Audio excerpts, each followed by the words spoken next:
welcome to the Wrestlemania Preview Show, an event so large it is hosted by two of the hottest podcasts in the world today in a simulcast. From the Tapped Out Wrestling Podcast Network, Nick McDaniel and Myron Fancher. And ladies and gentlemen, in a unique partnership, we bring to you from the UK's best wrestling podcast going today, from the Buzzards Wrestling Podcast, Steve Herman.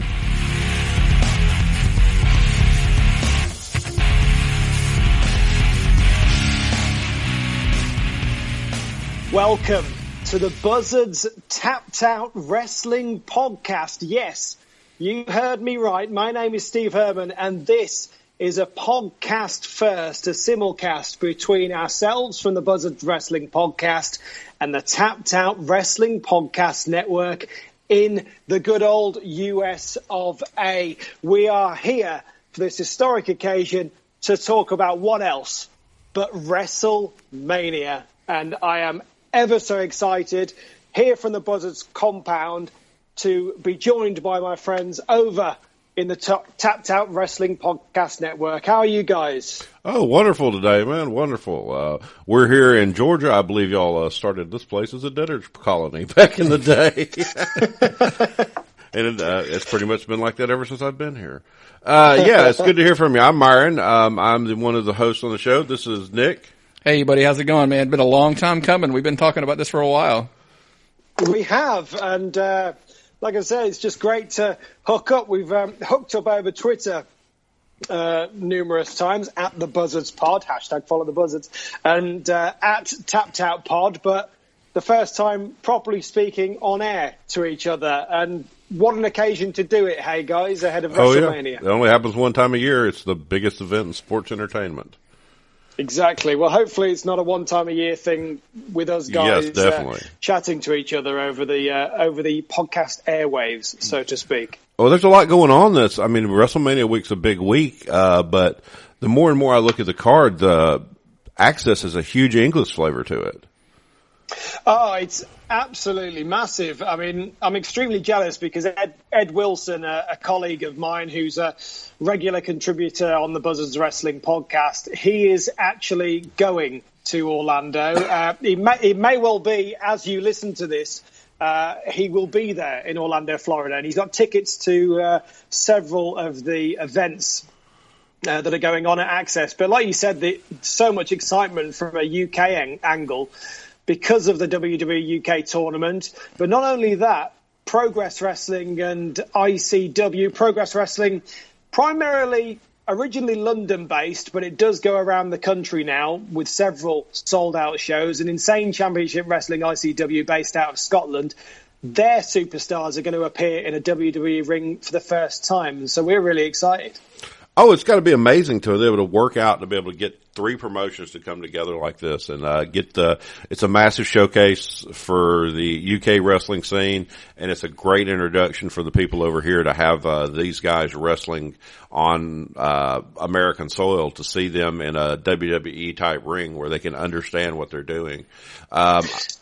English wrestling, to me, the style translates so much better than lucha or Japanese type wrestling. And it might just be because y'all speak English there too.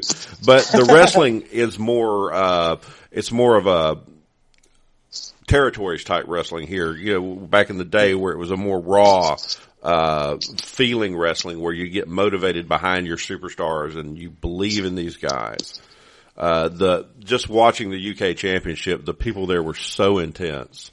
And you miss that a lot these days in American wrestling. Yeah, it sounds like a bit of a cliche, the strong style phrase, because obviously Shinsuke Nakamura is known as the king of strong style. But genuinely, your listeners may have heard Trent Seven if they watch the UK tournament. Trent Seven, who is from Wolverhampton in England, which is just down the road from where I'm speaking to you from. He is known for British strong style, and there's actually a stable called British Strong Style, which consists of Trent Seven, Pete Dunne, and Tyler Bate, all people who are from the same sort of area. And it's not just a catchphrase. British Strong Style is genuinely a thing. But the beauty of British Strong Style is it's a mesh of so many different styles, because Pete Dunne calls himself the bruiserweight, mainly because he fits into that weight category, the cruiserweight category. Yes, he could be on 205 Live, but he's one of those characters that makes himself with his demeanor look so much bigger than that. His technical ability is superb, but it is ultimately, as Strong Style would say, like the Japanese style, it's hard hitting. That's obviously the main crux of it. Well, they've got in a ICW heavyweight champion, Trent Seven will be taking on Noam Dar, who is on 205, but I believe he's from the United Kingdom also, correct? Yeah, that's going to be an absolutely great one. I think that's got people salivating at the thought of that, because, as you say, Trent Seven, who recently won the ICW title over here. He actually beat Wolfgang, who was in the United Kingdom Championship tournament, and I think Wolfgang will be over here, over your way as part of Axxess as well. Yeah, he's got a match versus Seven on Sunday. And yes. And on Saturday, he's actually facing Pete Dunne. Yeah, for the Progress title. Yes. I mean, it's a bit confusing, isn't it, with the titles? But as I say, Trent Seven, the ICW champion, against Noam Dar. Noam Dar, he has got, ICW, you could say, is his home promotion. That's where Noam Dar made his name in the UK. And he made his debut on Raw as part of the Cruiserweight division when they came over here and performed in Glasgow, which is why, if you were watching it in America and you wondered, why the hell has this guy got such a pop when he's never appeared on television before? The reason why is because Glasgow is his home city. Oh, I remember that. For a starter. Yeah. Definitely. What a massive pop that was. And so that is going to be an awesome match. Noam Dar, ICW fans would have thought he's not washed his hands with ICW, but, he's done. He's moved on to WWE. So the fact that he's challenging for the ICW title in America, that is just absolutely phenomenal. And like you said, that's one of the matches on Axxess. You mentioned Wolfgang. He's going for the Progress title. Progress, as I mentioned, is the London-based promotion. I went to one of their shows in Birmingham over here. Not Birmingham, Alabama, but Birmingham over here. Yeah, that's where I grew up, actually, Birmingham, Alabama. Ah, lovely. But yeah, it's Birmingham is our second city in the UK. Quite a big city in UK terms, I should say, big city.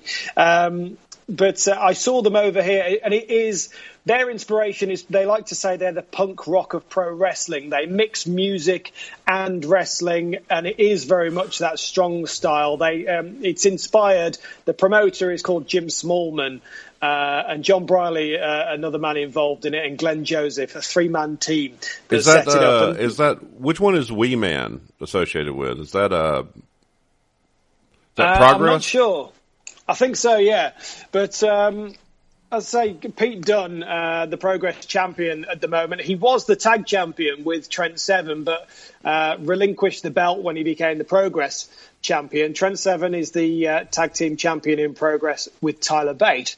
Is everyone keeping up with this? That's a lot to do. It's confusing. The moving parts are kind of a little makes it a little crazy. But you just brought up the name that I'm most interested in. Obviously, he is the UK champion. I was kind of surprised, and I'm sure you probably were as well, possibly, when he won that.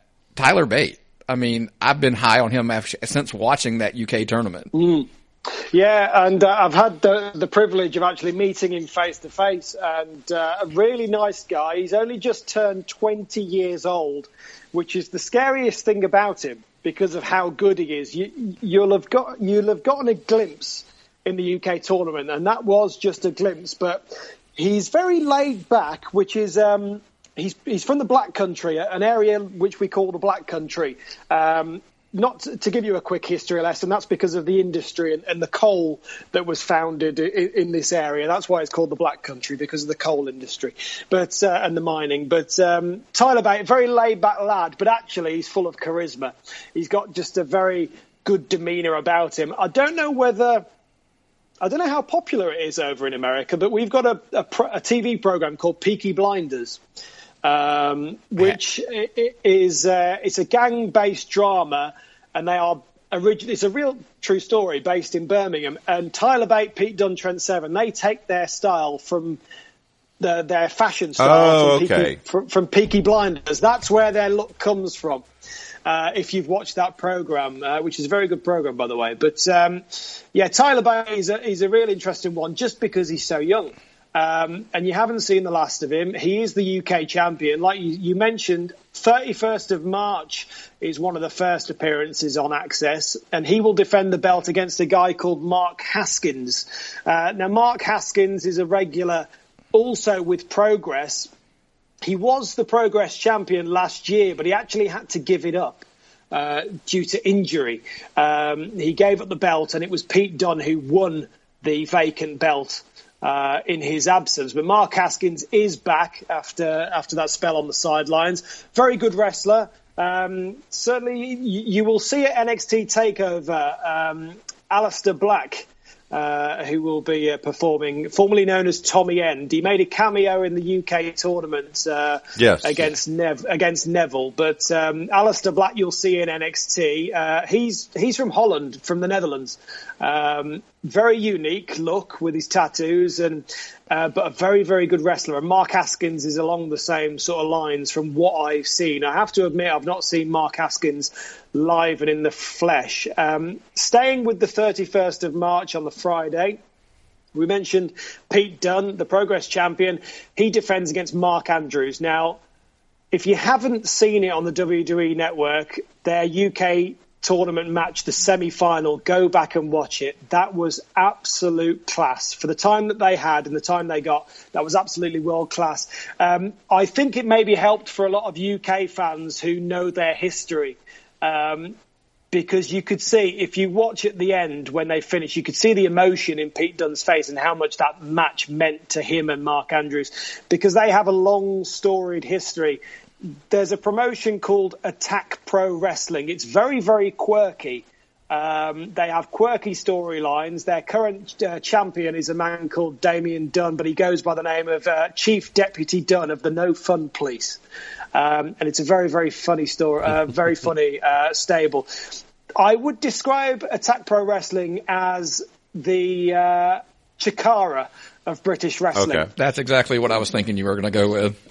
Yes, they're a bit like that. Maybe, to be fair, maybe not as off the wall, but very, very close. But they've got some weird storylines. For example, as I say, their main champion is this guy called Chief Deputy Dunn, but they have a belt called the Attack Pro Wrestling 24/7 belt, and as it says on the tin, it's like the old hardcore title from the halcyon days of Crash Holly. It's defended 24/7 as long as there's a referee there. Their current champion is a man called Warren Owen, who is simply a fan. He was basically at an event a couple of months ago, dragged into a ring. This was at Fight Club Pro, which is Trent Seven's promotion. It was a joint show with Fight Club Pro and Attack Pro Wrestling. Warren Owen was dragged into the ring to referee the main event match because the referee was dragged onto one of the tag teams, and it ended with him winning this 24/7 belt. That is a summary of Attack Pro Wrestling. And Warren Owen, by the way, is now a 3-time champion. He got pinned by Hornswoggle at an event a couple of months ago, but won it back later on in the night. It's very bizarre. But anyway, I go off on a tangent, as Brits tend to do. Pete Dunne versus Mark Andrews. As I say, their history is in Attack Pro Wrestling. They set up Attack Pro Wrestling together. They were the founders, along with another guy called Jim Lee, but they were the founders of Attack Pro Wrestling before Mark Andrews went off with TNA to sign his contract in America. And it was in Attack Pro Wrestling where Pete Dunne's bruiserweight character was spawned. So they have a history. So if you're going to Axxess, I advise go to that. But also, the exciting thing is the people that, I've mentioned the people who have been in the UK tournament, but Mark Haskins, Jimmy Havoc, he is a scary individual. He is very, very hardcore. A hardcore guy. You do not want to mess with him. He is a deathmatch specialist over here, but I imagine he might tone that down in a WWE ring somehow. Oh, yeah. Especially if it's at the Axxess event. I'm sure it's going to probably be, taken back a pretty good bit. Yeah. Yes, I think so. And then you've got the trio of the South Pacific Power Trip, which is TK Cooper, Travis Banks and Dahlia Black, who is a female superstar, or female wrestler, I should say. TK Cooper and Travis Banks. Travis Banks is New Zealand strong style. He is the current Fight Club Pro champion. I mentioned Fight Club Pro earlier, which is Trent Seven's promotion. Travis Banks, remember that name. I mean, with WWE, they could change it, but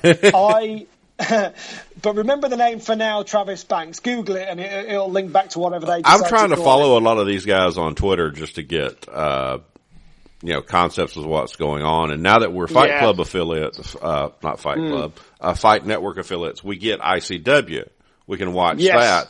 I don't know where you watch. Is Progress probably on FlowSlam or something Progress like that? Progress has its own on-demand service. Okay, cool. So cool. yeah, but Travis Banks, he appears in Progress with this South Pacific Power Trip trio, but he's a singles wrestler in Fight Club Pro, and he's the champion. You may have seen him in WCPW, What Culture Pro Wrestling, a promotion which we'll talk about at some point very soon. They have only been going a year.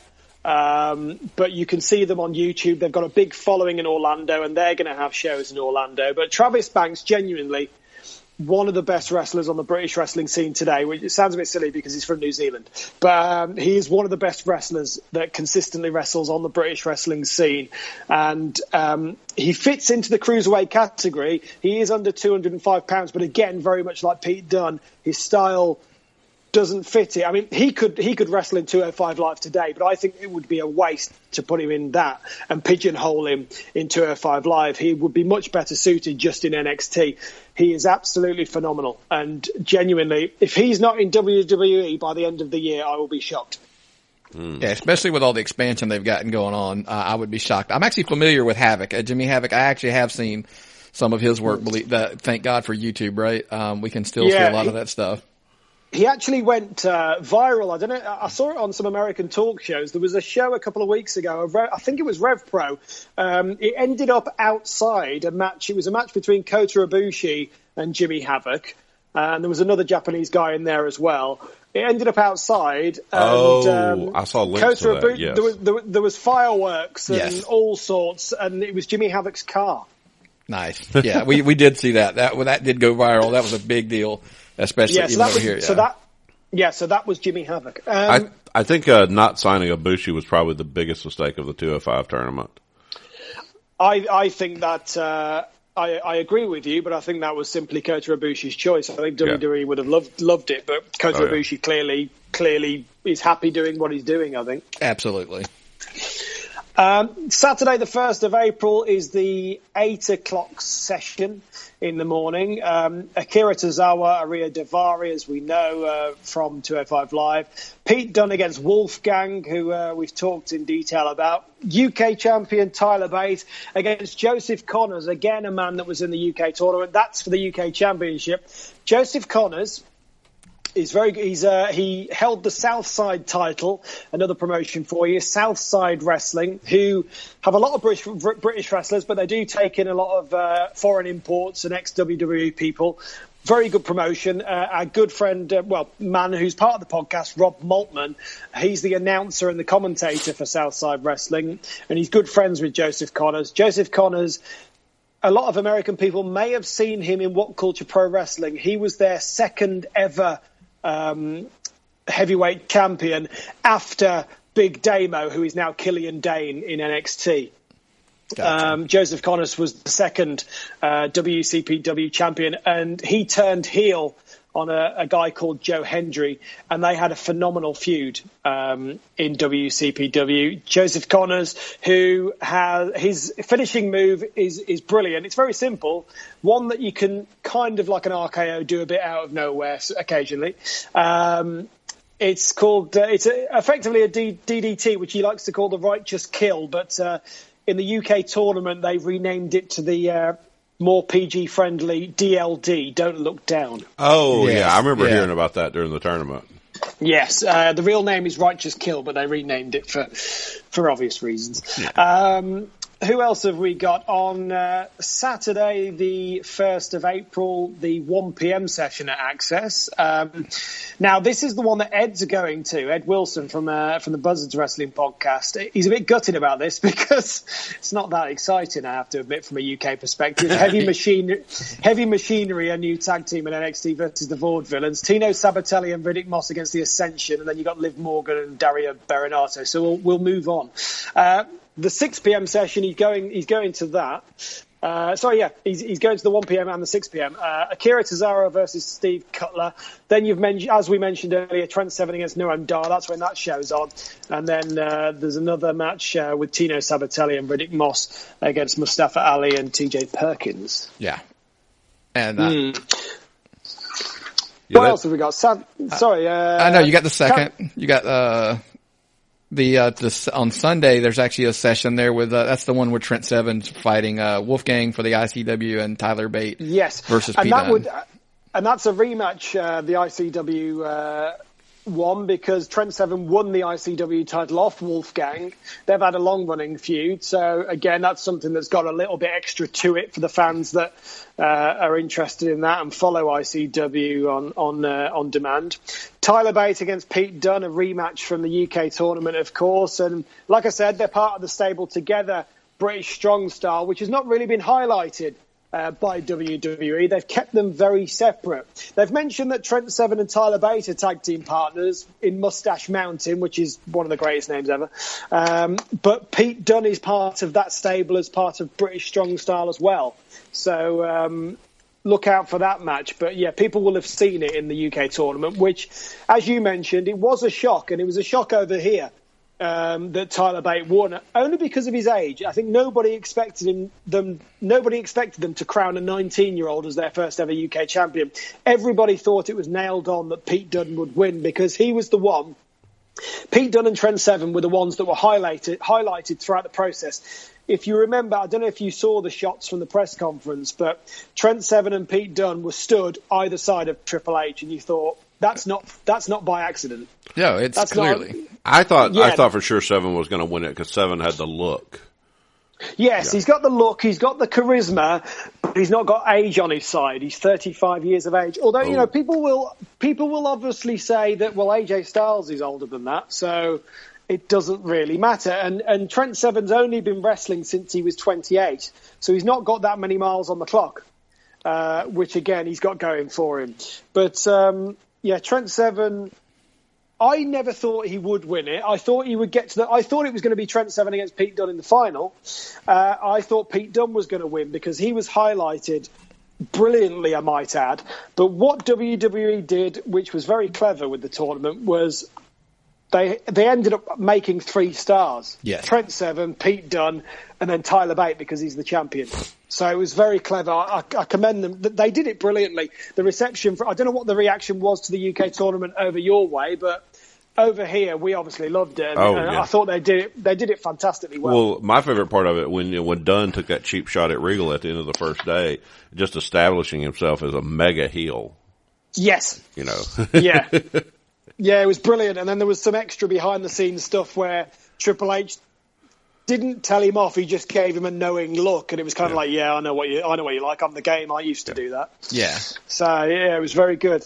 Well, it's like you said. I think they went out of that tournament with 3 stars that they made, and I think potentially long term. And this, believe it or not, will roll us into the main Mania card itself, because I don't know if you've heard the rumblings. I'm sure you have, especially Pete Dunne being involved. There's obviously the Samoa Joe, Kevin Owens, Triple H stable that's being talked about. Yes. Pete Dunne's name is now in the rumblings that he may be joining this stable. Yes, that's a rumor that has rumbled over this way as well. It was funny because a few weeks ago on the podcast, on the Buzzards Wrestling Podcast, Rob Maltman did mention that rumor. And he didn't mention the rumor, actually. We were talking about the rumor, and he threw out the name Pete Dunne. So it's one that you can see, because if it's going to be a bit of a rehash of Evolution, then you've got in this new one, you've got Triple H taking on the Ric Flair role as the legend. Mm-hmm. You've got Samoa Joe as the Batista enforcer. You've got Kevin Owens as your champion type guy, you know, that the Triple H, I guess you could say, in a bit of a different form, but the Triple H guy. And then you've got to have your Randy Orton up-and-comer, you know, up-and-coming superstar. And someone like Pete Dunne, I think that will be a very good role. Tyler Bate's been mentioned as well over here. So we'll have to wait and see, but it would be really exciting, certainly from a UK perspective, to have one of the UK guys get that spot. So, and it looks to me like, from what I've seen of Dunn, he could really play in with those three guys who are three of the nastiest guys over here in WWE. Pete Dunne has got just such a brilliant demeanour. It's very reminiscent of William Regal, heel William Regal. That scowl and that demeanour, where he just looks, frankly, pissed off, like a lot of the time. And you know, so he's got his character nailed down, has Pete Dunne. And again, he's only 23 years old. That's the scary part about this whole group. Like you said, I know Trent Seven's a little bit on the older side, but I think he just, even in his matches, I'm full disclosure, had never seen him wrestle before the UK tournament. But the charisma just like shot to the screen, you know, with Trent Seven and having those low miles on his body, I think he can have a longer run. And obviously in a WWE environment, I think, you know, maybe working the WWE style a little more, that might even add miles onto his body. Yeah, I think you're right. He does suit it. I mean, again, another idea that we pitched was, if they're worried about Trent Seven and his age, then what you could do is maybe have Trent Seven as a manager/mentor for Tyler Bate. And so then he doesn't have to, and he can still bump around, he can still wrestle the occasional matches, but he doesn't have to wrestle as much. And he can talk for Tyler Bate, because I have to admit, Tyler Bate's promo abilities aren't that strong because he's still only young and he's still learning. So Tyler Bate at this stage of his career could do with perhaps a mouthpiece. Well, and Trent Seven will be it. Yeah, my thing with Tyler Bate is, I don't know if you caught a couple episodes ago on our show, it was a bold prediction, and it's not something I think's going to happen. I just thought this would be a great opportunity. We were addressing two people, and bear with me, there's no sacrilege to what I'm about to say.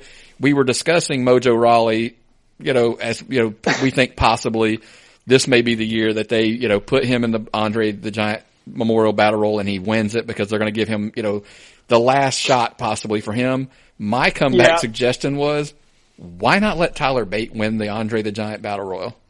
Well, that's interesting, because we recorded a part of our WrestleMania preview last night, and that was one of the suggestions from one of our other guys, that maybe not winning it. I would think Braun Strowman's nailed on to win that.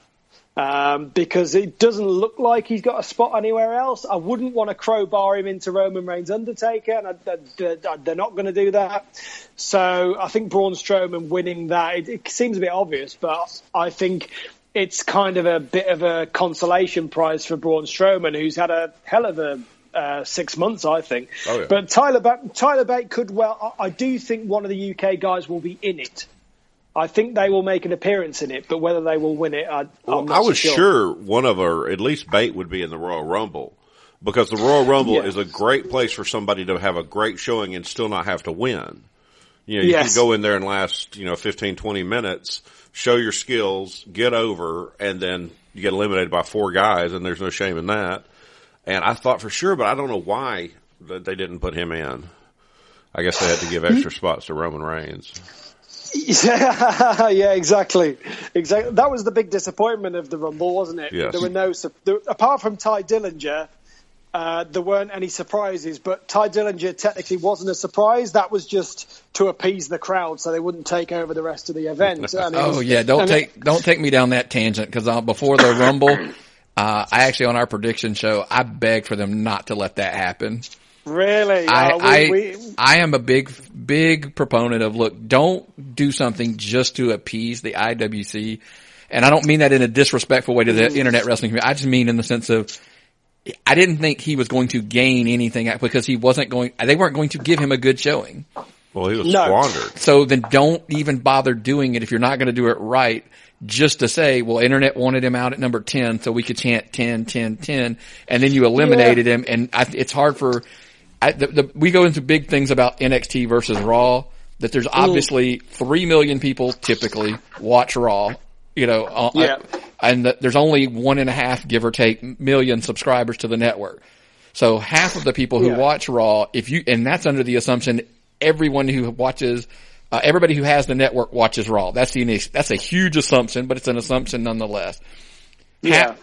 Now you narrow it down to how many of those people actually watched the pay-per-view, Royal Rumble when it was on that night. So most people that watch NXT, I always make the joke, everybody who watches NXT probably watches Raw. Not to, but to a high percentage.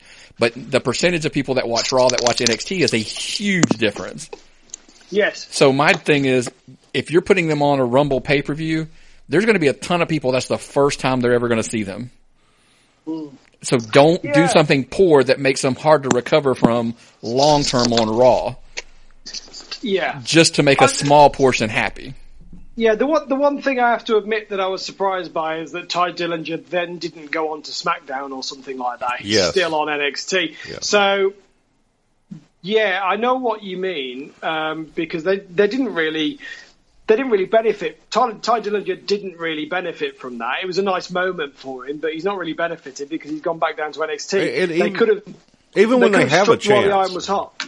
Yeah, even when they have a chance to introduce a guy, they've been just whiffing on NXT guys, bringing them up and failing with them. I mean, Tyler Breeze, the Ascension, the Vaudevillains. And American Alpha is the one they're just dropping the ball on totally.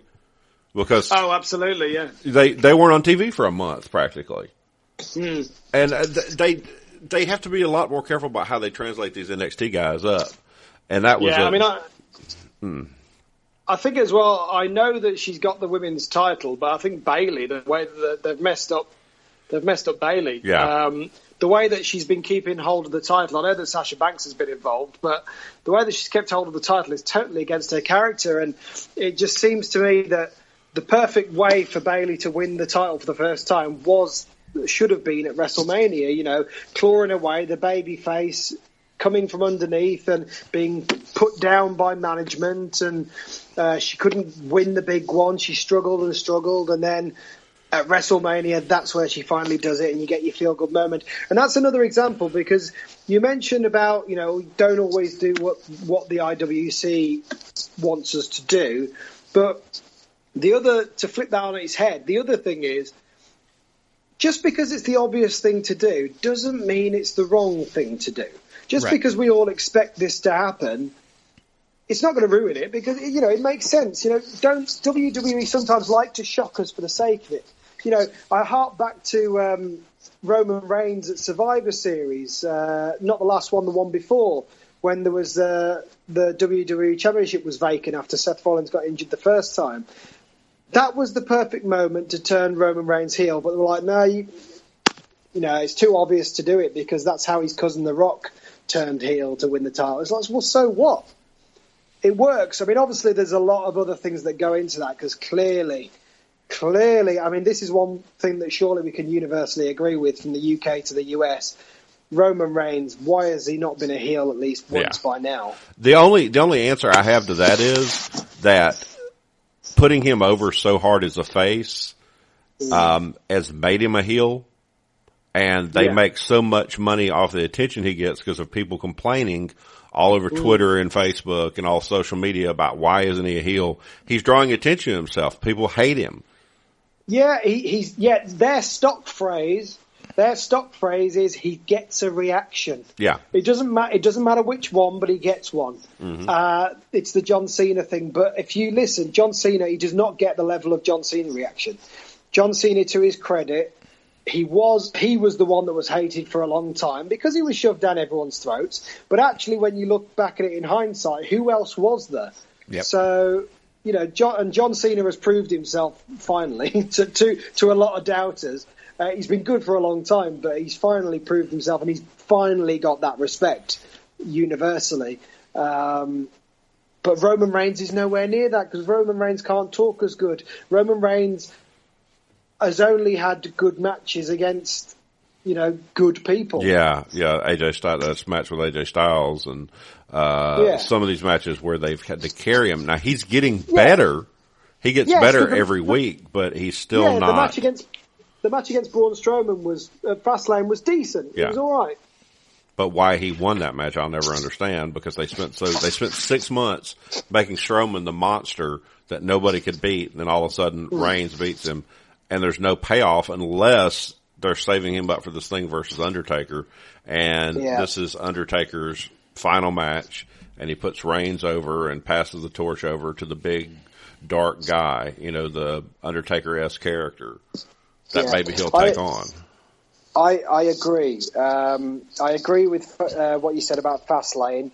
What a waste of Braun Strowman's brilliant streak, the undefeated run that he'd had. A waste of Charlotte's pay-per-view loss as well. Yes. And Goldberg, Kevin Owens. Just let's move on from Fastlane. It's going to because I was about to say it's going to get me annoyed. We went on the same tangent on the Fastlane. I completely butchered because I agree with your comment you made earlier that Bayley should have won at. She shouldn't have won on a Raw. She should have won at Mania in a one-on-one match versus Charlotte. Well, we'll get there. So we'll complain about Fastlane all we want, but when they take it and use it to set up Mania perfectly, and it all makes sense, it's going to be different. Well, yeah. So let's go ahead and we'll jump in. We'll go straight to the Mania card so that we can butcher it topic by topic as we go through. I think we'll kind of go out of order a little bit here. We'll start with the Andre the Giant. We kind of mentioned that. Money, I know you think Strowman, I would bet that that's probably the case, but it kind of comes back to something you just said. There's a part of me that thinks Braun Strowman is too easy of a pick. Yeah. The beauty of a battle royal is he can get eliminated and it doesn't really hurt him because he didn't get beat. 5 guys can throw him over the top or et cetera, and in that show that I made the joke about that I referenced to earlier. I mean, if you're going to put any significance on your UK title, I think Tyler Bate coming up behind a Braun Strowman and tossing him over the top would basically strap that rocket to Tyler Bate's back and give him a shot that he could just take off because nothing's going to rub him in front, and then on a stage like WrestleMania to give that UK title a huge, push would be something like that. That's what I would like to see happen, but. My fear with that is that from a UK perspective, it would make, because you know what's going to happen the next night. Tyler Bate will get squashed by Braun Strowman, and it will just make the UK tournament, the UK title look weak. Right. Because Tyler Bate isn't. I mean, I've stood next to Tyler Bate and shook his hand, and I'm taller than him. I'm only 6 foot tall. I'm quite a fair bit taller. Don't get me wrong, he could absolutely kick my ass. But he's not that big of a guy. So they would, knowing WWE in their formula, they would put him in the babyface role. And has that done Sami Zayn any good so far? Right. Oh God. I mean, that's the most underutilized guy in the entire, he has been booked wrong. He has been, God, I hate to see what they've done to him. Him and Joe can put on a great match. Him and Kevin Owens can put on a great match, but everybody else is getting over at his expense. Yeah, and so here's one that's a bit random. They could, because they like to pull a few surprises. I mean, I personally do think maybe they'll save it for Raw, but how about Finn Balor as a surprise entrant in the Memorial Battle Royal and he wins that? Oh yeah, that's a good point. I don't know where, because I think Balor, when he comes back, I think he's going straight to the top again. For some reason, I just think the Andre tournament is, I know this sounds really weird to say that. I would not have said this probably a year ago. I think it's below Finn Balor. Yeah. It's for people who need it. It's like a push, blood transfusion. And honestly, and I say this, that's why I'm so anti the Braun Strowman pick. I just don't think it does anything for him. I think he's already past that, which is, the word over here, believe it or not, is a lot of people are talking Mojo Rawley, that he's the guy. Because I hope not. Well, we jokingly say we are fans of Mojo Rawley on a personal level more than anything. He is super interactive. just because he interacts so much with us on Twitter. And he'll go back and forth with us. So it's more of a personal thing than he's actually listened to some of our shows too. I'm not knocking. I'm sure he's a nice guy. But they've had Rob Gronkowski of the New England Patriots. They've got video of him and Mojo working out together lately. They're pushing, and when you start seeing those little social media videos and tags of a guy that like Stephanie is posting and the WWE Network is posting, it's like they're going ahead and they're signing off on them. They're going ahead and give you that pre-exposure. So that's what I'm going on. Yeah. Okay. So, we'll just move on because we'll agree to disagree. Yeah. Oh well, hey, it's not a matter of it's just it's all predictive. It's just predictions. So and I am absolutely awful at that. So my prediction rate has been over the last few pay-per-views has just been atrocious. Yeah, same here. But if everyone agreed with each other, it would be very boring. Yeah. So what's next? Well, we'll go ahead and jump to what I think, and I'm kind of going to work what I think is of importance. Anybody can correct me at any given point. And it's a shame that this has fallen this far. But I'm going to address the SmackDown's women title, where we have basically, it's funny, the card says Mickie James, Carmella, Natalya, Becky, and Alexa, and it's all versus to be announced. Because basically Daniel Bryan has said that any woman on the roster of SmackDown gets to be in this match. That is the dumbest idea I've ever heard in my entire life. I hate multi-matches, period. And so to tell me, you can't even tell me how many people are in this match right now. Because we're hearing rumors that you're going to have possibly Kelly, Lisa, I mean, come on. You're looking about at least three more people coming into this match. I'm going to give you three. I'm going to give you three possible names that are going to appear in it. Go ahead.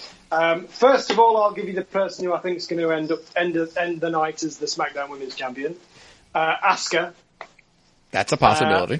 I think Asuka will walk out as the SmackDown Women's Champion. I think she'll lose to Ember Moon on NXT TakeOver on the Friday night, and then win the belt on WrestleMania. So that's my serious pick. But Kelly, you mentioned. I've heard that rumor as well.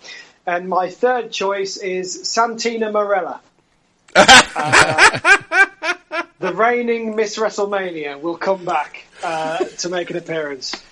It would not shock me in the least, knowing Vince McMahon, if he thought he could pull it off. But the Asuka pick I really like. I really do. I think that would instantly add even more depth to the SmackDown's women division. But it's just hard. Partly why. I just can't believe them doing it that they do it that correctly though. They're going to put it on Carmella.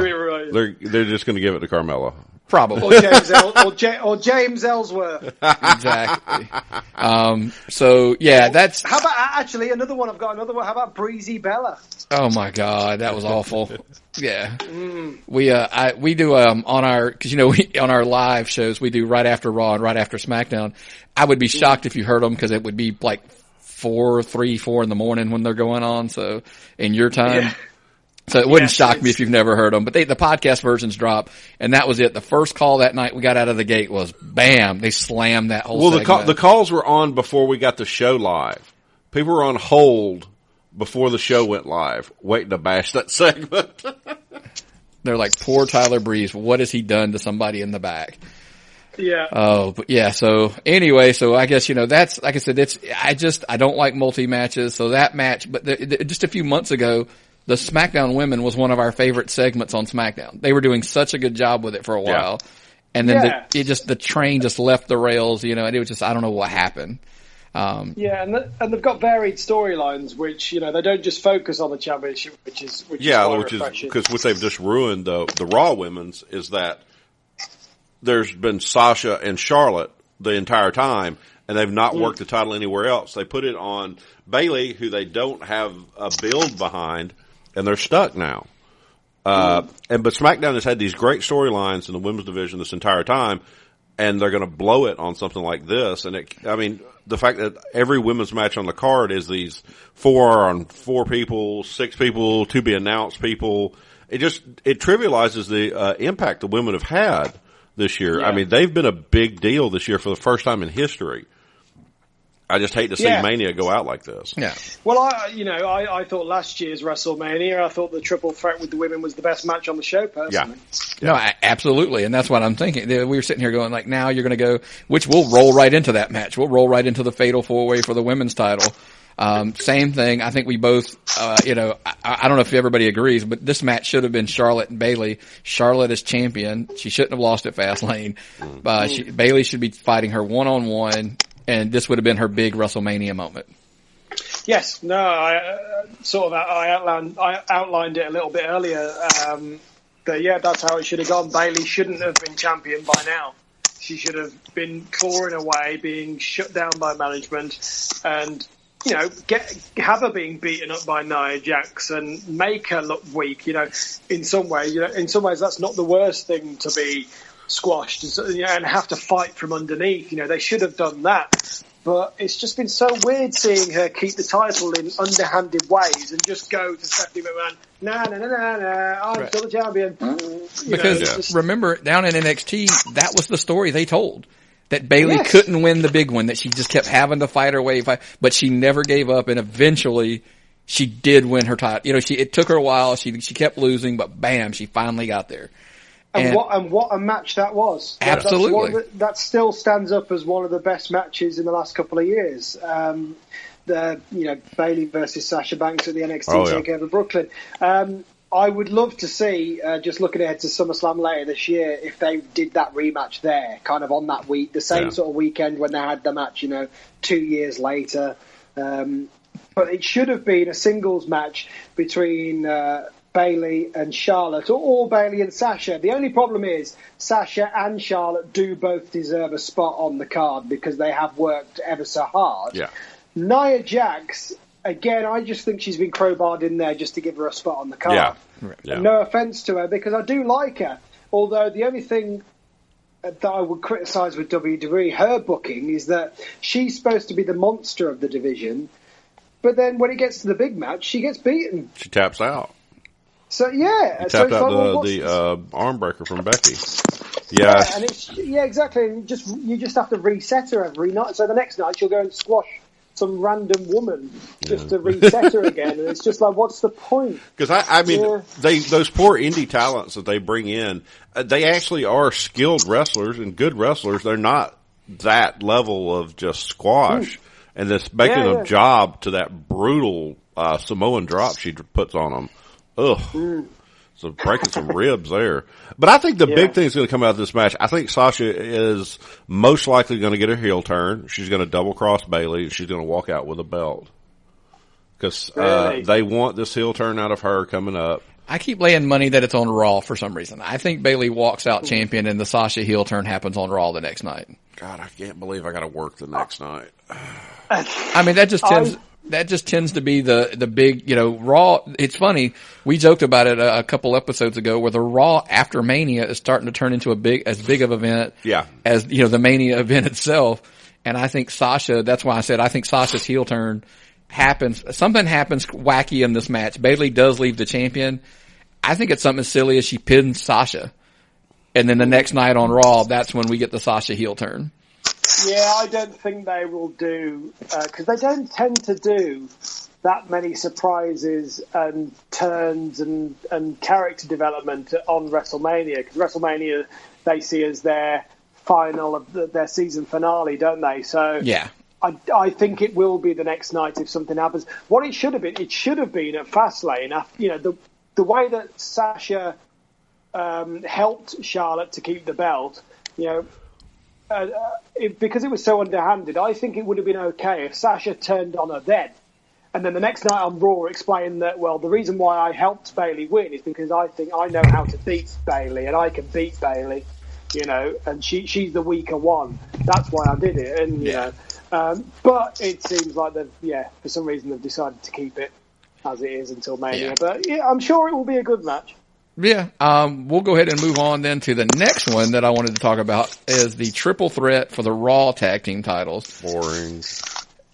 Why it's 3 teams? I'm actually, I always joke with people I don't know if you've ever heard any of our prediction shows. There's some matches I just go, I got nothing. Yeah, I have no desire. I've been There's watching wrestling like nearly 40 years, and I still have to have Nick explain the rules of these tag team triple threat matches to me. Well, Enzo and Cass, and let's move on. That's my prediction. We all agreed the same. That's exactly it. They're like, they really just want the sing-along moment at WrestleMania, and that's why this turned into this. And yeah, I think they want the crowd to go home happy, so I think that's your winners. Which is a shame for Gallows and Anderson and me. I think they deserve a longer run, but they should. So what? They're the great heel tag team, and the Southpaw Wrestling showed their versatility. I mean, those guys were hilarious. Absolutely brilliant. They're brilliant. The thing that actually made me such huge fans of those, obviously their in the ring ability. It was the New Japan stuff. I did watch that, but then if you ever listen to their podcast, it's hilarious. I've heard them do Talking Shop on Talking's Jericho. Yes. That is absolutely brilliant. Well, they actually used to do that over on the MLW network, and I used to listen to that version when it was just them. Oh my God, It was hysterical. But yeah, they've since moved it over to Jericho's, and they are hysterical. So when I saw the Southpaw, it didn't completely surprise me. It didn't catch me off guard. But if you want to know about the quality of this match that we think, we're spending more time talking about their podcast and videos they've been in than the actual match. So we'll go ahead and just roll right out of that one. Now we'll go to, and cause obviously, right now we don't have a SmackDown title match, so we don't even have to address that. But now I want to talk about the match that I think has potentially to be the actual best match. Now, I mean match on the card. I'm not saying reaction or anything like that. The best match on the card, the Cruiserweight title between Neville and Austin Aries, I think has the potential to steal this entire pay-per-view. Yeah. Well, the match between Neville and Jack Gallagher, obviously I'm biased as a Brit, but that was the match of the show for me on Fastlane. Yes. Absolutely phenomenal. Give them time. This is how you book the Cruiserweights. Give them time, and they can knock it out of the park. And yeah, I think you're right, but I just don't think Neville and Austin Aries on WrestleMania will get that time. They will do. They'll probably get 8-9 minutes, and they'll do well in that time, I'm sure. But give them an extra 5-10, and it could be absolutely phenomenal. I'm surprised though that they didn't go for a ladder match this year with the majority of the cruiserweights. That would have been a brilliant way to kick off the show. Actually, that's funny. Two things are funny by that. One, your recap of that Fastlane match was exactly what I said on our recap show of the Fastlane. As I said, it was the best match on the card, and the exact reason was because they gave them the time to work that match. And you're right. It really just give them 12 to 15 minutes is all they need. Yeah. And they could make it work. And I think, and like I said, I totally agree. And then one of our super fans who always DMs us and calls, he actually said the same thing about this. This could potentially be the gimmick match where there's a ladder and you put like 6 guys in there, and you could have had Gallagher, you could have had, you could have Tony Nese, you could have Swan, TJ Perk, any of them, just kind of put 6 in there, and that would have been potentially a show stealer, especially if you'd have given them that gimmick match in like 25 minutes. Yeah. That would have been amazing. Yeah, exactly. But we'll see though, because you remember how much time we got. And to me, the key to how much time they have is going to be where they put them. Yes. If they put them on the pre-show, I don't know that they're going to give them enough time. But if they put them on the card, I think they've got potential. It depends on, well, you know what? I think I'm going to completely on the fly second guess myself. If they're on the pre-show, they'll probably get more time, because if they put them on the card, it depends on where they put them on the card itself. Because if they're running late, that's the match that's going to get cut. Which I think is a shame, because the amount of skill, Austin Aries is incredibly agile. He's brutal. That discus forearm he has that he throws, discus 5-arm that he throws. Neville is showing off his flying abilities again. It just makes to be a fascinating match of skill, and you miss that a lot these days. So I'm hoping this is a match that they actually do give some time.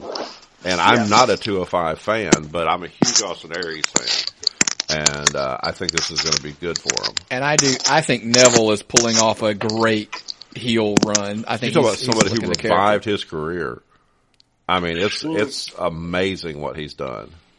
Yeah, it's been great. I mean, it's funny, when we did a Cruiserweight Classic show, sort of when we reviewed that, and we spoke to Clement Pachu, who is Tristan Archer on the independent scene, but Clement Pachu, he lost in the first round to Cedric Alexander, but that was one of our earlier episodes that we did.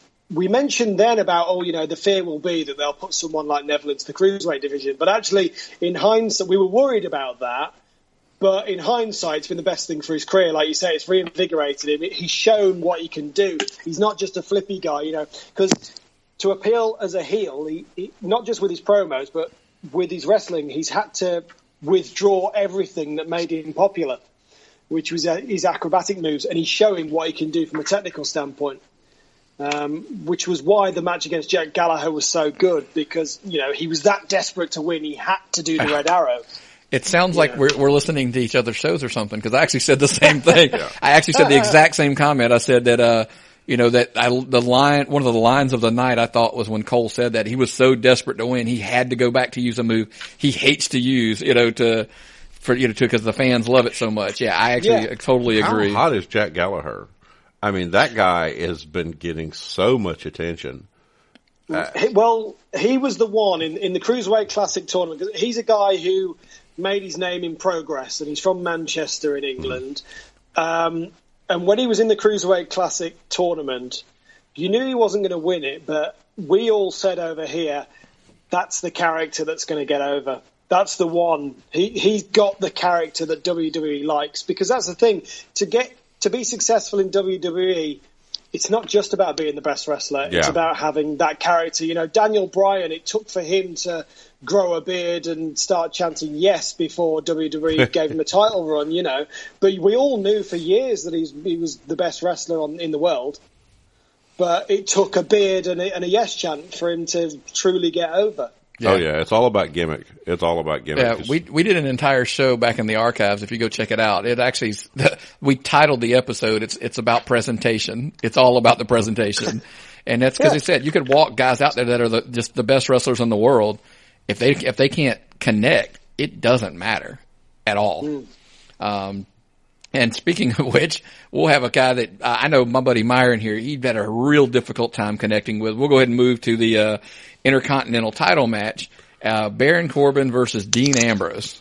Yes, Myron's wasn't at one point a fan of either of these guys. Ambrose kind of grows on you because he's just tough, but he's wacky. And he actually went a little too wacky over the course and tried too much comedy, and it hurt him back the first time he had the Intercontinental title.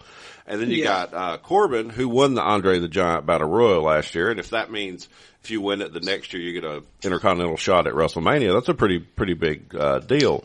But he got the rocket strapped to his back. He got the promos. He got him riding around on a motorcycle, and was the most uninteresting person I think I've ever seen, because he was built as like open a book. How do you build a heel? And that's what they had going with him. But he's starting to show, and he's benefited from his time with Kane, where he started to show some talent. He started to show where he can emote correctly and be into a match correctly. So I think he might have potential after this. Yeah, Baron Corbin, I didn't really like him in NXT. I wasn't really a fan. His wrestling ability wasn't great, and I got the character, which, to be fair, actually, I don't think is a character. I genuinely think he is like that. But they have done a phenomenal job on SmackDown of the way they've presented him, and the fact that he's not been shoved down our throats. They've let him slowly build. Like you said, they've put him against someone like Kane.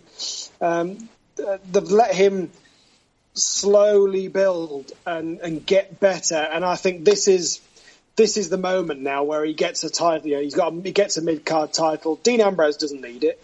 Dean Ambrose has had such an interesting year. The last 12 months, a match against Brock Lesnar, which is a marquee match, but then it ended up stinking and just was really disappointing. Obviously, had the Intercontinental title again, and then everybody was willing him to win the WWE Championship after cashing in Money in the Bank. And then when he won it, everyone was like, it was very... it was weird. Like, everyone pushed him and everyone was glad and happy. And then as soon as he had it, it was kind of, well, the thing that we wanted you to get, you've got now, so you're not as bothered. And he lost a bit of steam. Well, I say he lost a bit of steam. The feud with AJ Styles was very good. Yeah. But I think that was, AJ Styles is very good. Yeah. Not that Dean Ambrose didn't hold up his end of the bargain, by the way. I'm not saying that. But, Dean Ambrose has been interesting, the way he's floated and moving him back to the Intercontinental title. But maybe they've just moved him back to the Intercontinental title to give him something to do for WrestleMania and to put over Baron Corbin. And I think if it makes a star out of Baron Corbin, then it's going to be good. And I think Baron Corbin will win on WrestleMania. Yeah. He's got to. Yeah, I agree. I think a comment you made earlier, that Baron Corbin's gimmick isn't a gimmick. I saw a video with Scott Hall talking, and he said he was huge on Baron Corbin because when he talked to Baron Corbin's a dick. And he said, and I don't mean that in a bad way. He goes, he screams heel because he is a heel. He goes, he's not here to make friends. He's not here, he is here to make money and be a champion. That's, his sole goal. And it comes off that way because he's not portraying a character. And we always have heard the best gimmicks are yourself turned up to the, turning that volume up. And they're like, this is this guy. So that's why we believe it. And, what he's referencing, they did a house show run here in the States where basically they paired him up with Kane for months. And basically Kane taught him how to work like a big guy. Yeah. And so that, I'm sure that helped a lot. Then when it comes to Dean, I have been very critical of Dean over the past year.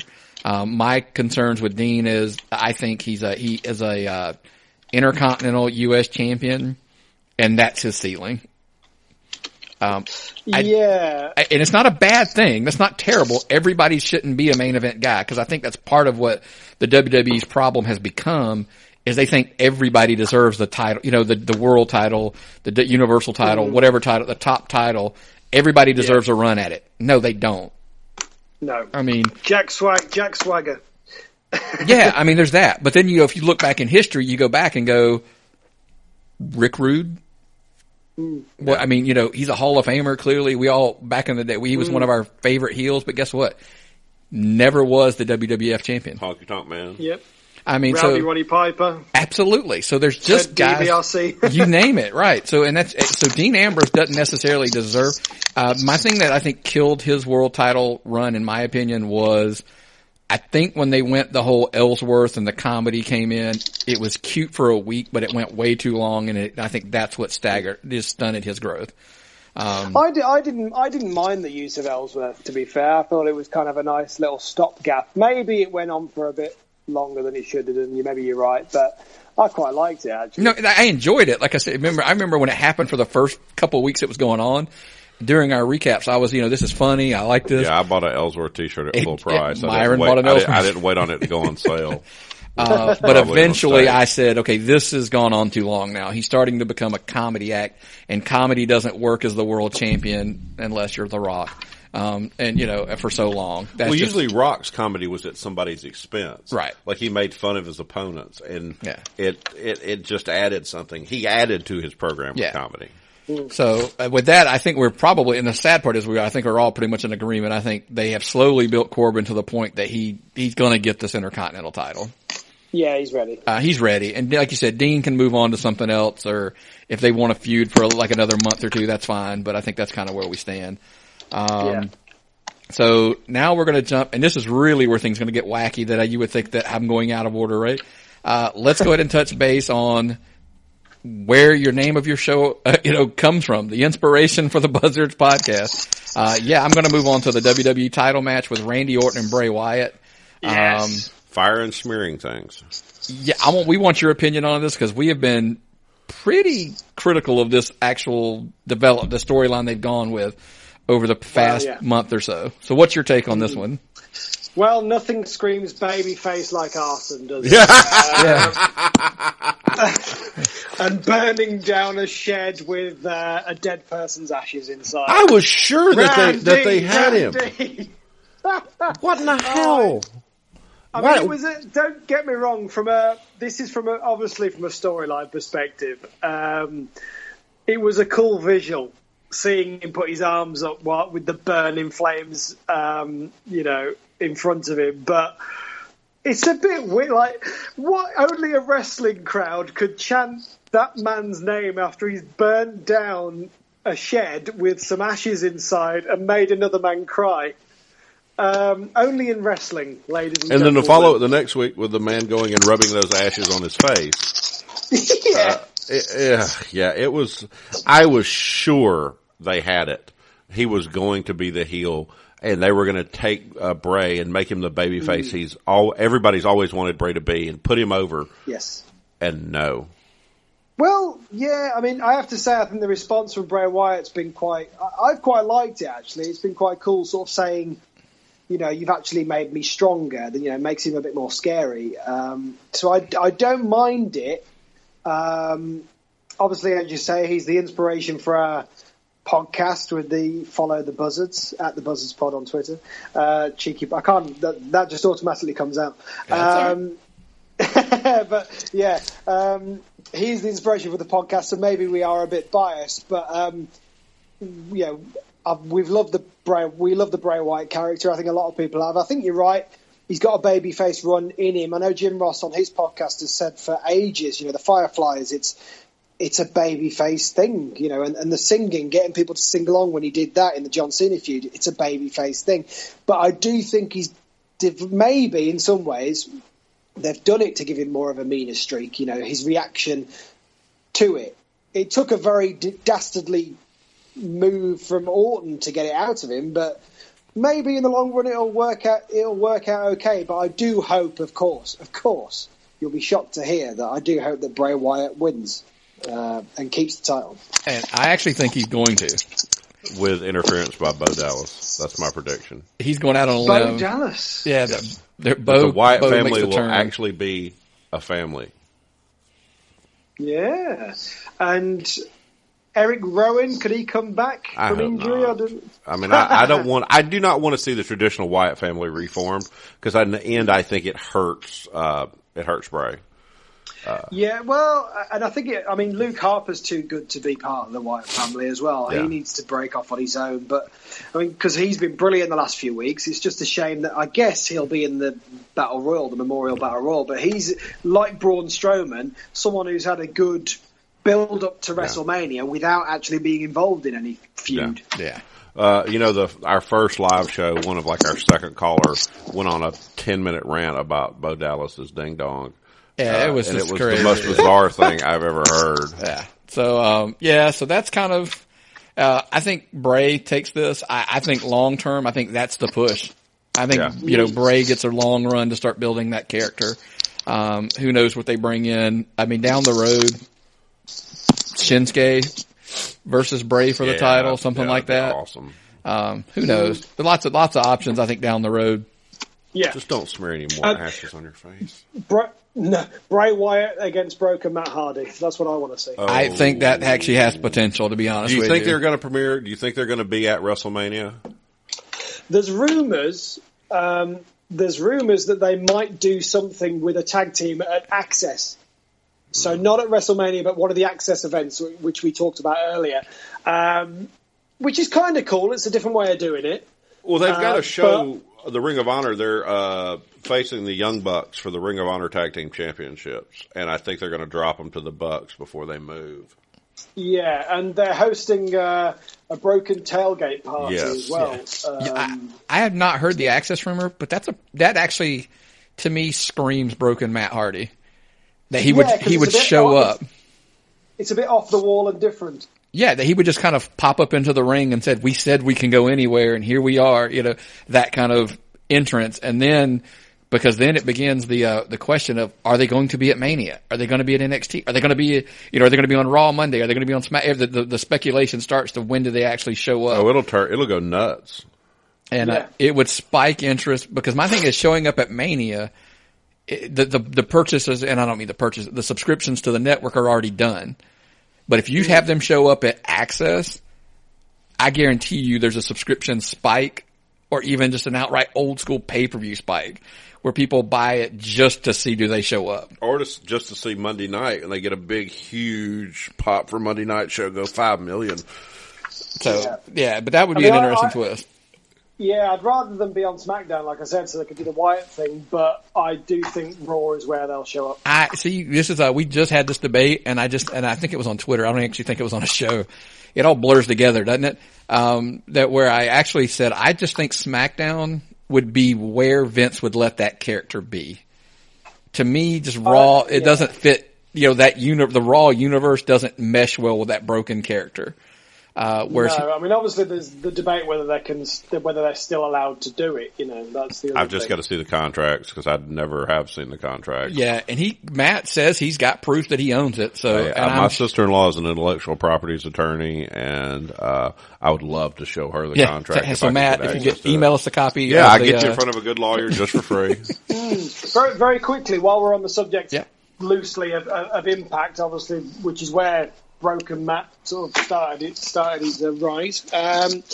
Interesting news today, and we're going to find more details out on Monday, the 27th. I knew you were going to. I knew you were going to go here because I knew. Yeah, I just want to talk about it because it's exciting for us, and just to explain it to the American audience. Impact Wrestling and Jeff Jarrett and Anthem and all those guys, they've announced today a deal to hook up with World of Sport Wrestling. I don't know how much you guys know about World of Sport Wrestling. That was your big promotion for they had that one. They had that one shot recently that they did like a pilot episode that they just shot. Yes. Yeah, it was New Year's Day or New Year's Eve. I can't remember. But a previous guest on our podcast, Dave Mastiff, was the inaugural champion, and he's a local guy from where we are, but. They did that one show and then it kind of disappeared, all the talk. But yeah, Impact have got involved. Impact Wrestling and Anthem and Jeff Jarrett have got involved. And they've now signed a deal for a 10-part series on a Saturday afternoon, which is massive. Saturday afternoon audience, which is kind of traditionally, it's probably going to be earlier in the day, but it used to be on a Saturday. World of Sport, which is the reason why it's called World of Sport is because it was part of an overall show. It showed all sorts of sport. But the big pull, believe it or not, at the time was professional wrestling. Back in the day, it's in the 60s. It was in the 60s. This is how far it dates back to the 1960s. The World of Sport, effectively, is our version of the territory, but it was one big territory.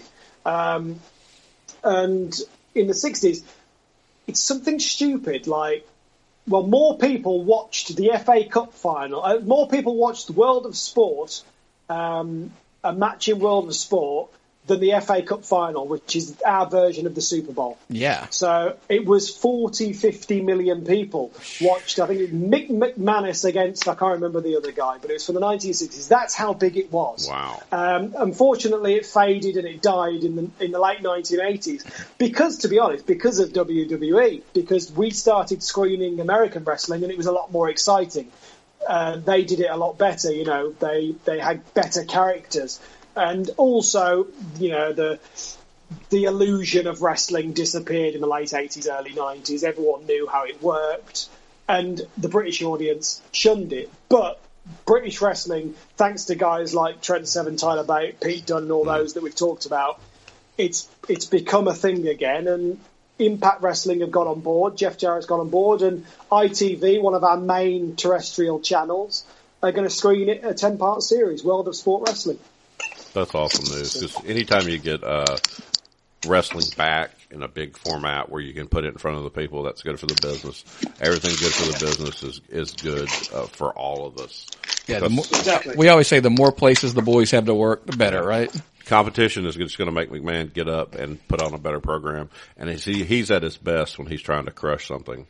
So it'll help across the board. Yep. Yeah, exactly. I hope so, and hopefully there's a lot of people who will watch it. One of the people that's going to be involved in it, by the looks of the poster, is again he appeared in the pilot, but Davey Boy Smith Jr. as he's going by now, D.H. Smith as he was in WWE. He'll probably be a part of it again. So, and Grado from Impact, you'll know. He ended up on this pilot. He ended up as the champion on the night. It was a very weird episode. seeing as they crowned 2 champions in one night. But, we'll have to wait and see. It's just very exciting. Like you said, it's more places for people to work. But anyway, all right, I've gone off on a British tangent and that's again. Okay. We'll come back and we're going to tie it into there. So from the UK back to the US, we're going to address the United States title match, Kevin Owens and Chris Jericho. Good match. This would be my second. This is the one I truthfully think, the only reason I say this probably is going to be your match of the night, just because they've put so much, emphasis on this match that it's going to have the time to actually be the match of the night. And they'll probably bury the cruiserweight match. Right. If they shorten the cruiserweight match, then I think that hampers its opportunity. But I think Owens and Jericho will get plenty of time because they have dedicated so much TV time, to this whole angle from day one. And now the problem is, obviously, there's a lot of foreshadowing as to probably what's going to happen. But as we talked about earlier, the obvious thing isn't a bad thing. No, this has been the best built match on the card. Oh, easily. I do wonder whether it's because they've let Chris Jericho and Kevin Owens kind of have a major input themselves. The personal stuff with the photo of Kevin Owens with a Y2J t-shirt when he was a teenager and showing the DM message was brilliant. And even before that, the turn. The Festival of Friendship. The Festival of Friendship, that harkened back to when Batista turned on Triple H in Evolution. A very different kind of thing, but that kind of, it was telegraphed. You could see it coming, but the way they got there was brilliant. It was just absolutely brilliant. And, given enough time, this should be a fantastic match. Obviously, Kevin Owens is going to win. I think that's the only thing. It doesn't ruin it. Again, it's kind of the obvious thing to do. We know that Chris Jericho is probably going to go off and tour with Fozzy. Yep. So Kevin Owens is going to win. But I think it's good because Kevin Owens has been a bit of a comedy character. And unfortunately, that comedy character with Chris Jericho tied, it fell at the same time that he was the champion, which wasn't really a good fit, I don't think, the champion being too comedic. Right. So this heel turn and losing the belt has allowed him to go back to being a badass prize fighter, and you can treat him more seriously again. And I think that character is better primed for a title run than comedy Kev. Yeah. Right. Brutal, evil, backstabbing, nasty Kevin. Yeah, well, it goes back to we're saying that obviously I think the ties to a Samoa Joe fits better to him than a Chris Jericho with the comedy. It makes it a more of a serious that stable. I think is a lot more suitable for his character that he should have been. Not that he didn't. And the funny part is, it wasn't that he did a bad job. It was actually really funny that whole storyline. But it goes back to what I said about Dean Ambrose. Just long-term comedy, I feel, hurts you as the top champion. And I think it did. Yeah. Now I wish somehow, some way, Goldberg had not taken the title off of him somehow at Fastlane, and we were going for, double titles here, but I get what they did. So, and I understand that's a longer term story, which we'll get to shortly. But the Fozzy tour has been released. I mean, he's got a show a few days after WrestleMania. It's soon. He's got some coming pretty quick right after that. So obviously Jericho's probably going to take some time off, and let's just hope they don't screw it up to try to, to swerve us, quote unquote, for that sake. Say, and then have him lose it like on Raw the next night or something. Just go ahead and let the story run its course. Do the obvious. As long as it's done right, we're okay with that. Yeah. And so, it's funny that this whole run with Jericho has just been an ongoing, from what he said, it's just been an extension after an extension after an extension. He's just had such a good time doing it that he's just kept, extending his time. And he's done it's a phenomenal job. I mean, he's done a great job. There's no other way to say it. Best in the business right now. Yeah. I mean, he's one of the best on the mics. It's his second best, characters since the 2008 version. We just covered that Shawn Michaels match recently on another show of ours on the archives. You should check that out. There you go. So let's see. Let's give us that. So now let's go to what some people won't think it's important, but if John Cena's name is attached to it, it's a big match, and that's John Cena and Nikki Bella versus The Miz and Maurice. And the reason I put this so high up on my list is The Miz is at the best he's ever been right now. Yeah, in our Buzzers episode, which is our end of year awards episode, we had to. We talked about predictions earlier; they're terrible. But my big prediction for 2017 was that The Miz at some point will be WWE champion. I'm still sticking by that. And I think he deserves it because he's been absolutely phenomenal as a heel. Brilliant character. And they've actually, because on paper, John Cena against Nikki Bella versus The Miz and Maurice is dull as anything. I wouldn't be interested. But The Miz has actually talked me, and John Cena as well, they've talked me into being bothered about this match, which is obviously a skill. And the total Bella skits on the recent SmackDown were just genius. Just priceless. Absolutely brilliant. Yeah. When, WWE gets hammered for its comedy, we talked about comedy before with Kevin Owens, but WWE gets hammered for its comedy, but when they do it right, they do it well. When they go into anything production-wise, if they're given the time and they put the effort into it, they do it well. Whether it be vignettes or pre-production shot, all that stuff. When they do it, man, you're right. They are money. I just always tell them, why can't you be that focused on everything that you do? Now I get it's, throw stuff at the wall sometimes and it doesn't stick, but I just think they're probably their rate sometimes. I think they're just throwing so much stuff out there. But you're right. Well, comedy when it's forced is not good comedy, is it? It's got to be, it's got to be organic and natural, and that just worked. It just fit, and the sort of the element of reality has been good. They've blurred the lines with all the comments they've said, and that's added an extra edge to it. I don't really care who wins it, to be honest. I really don't care. The rumour is, and we've got a betting company over here called Paddy Power who offer bets on WrestleMania and WWE. Yeah, they've got odds of 9-2 on. So that's basically put £9 on, £9 or $9 on to get £2, $2 back. So really short odds.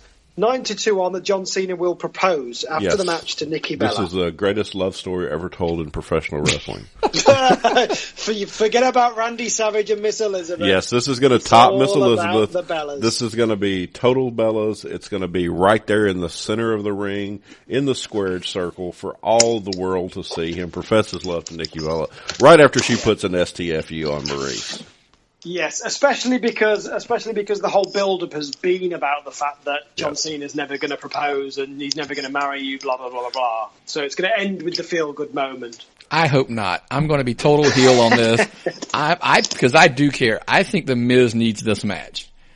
Yeah. If Miz beats John Cena, and, the women are involved as well, don't get me wrong. He will ride that, because think about how long he rode that WrestleMania main event, with The Rock's interference. And by the way, I was at that Mania. And so. Poor you. Yeah, it was actually, it has its cool moments. Don't get me, obviously, that main event. Undertaker. Yeah, absolutely. You got it right. You nailed it on the head. Yeah. But The Miz would ride this victory over having 2 WrestleMania victories over John Cena. He will ride that to your prediction, because I said the same thing. Miz will be world champion again this year.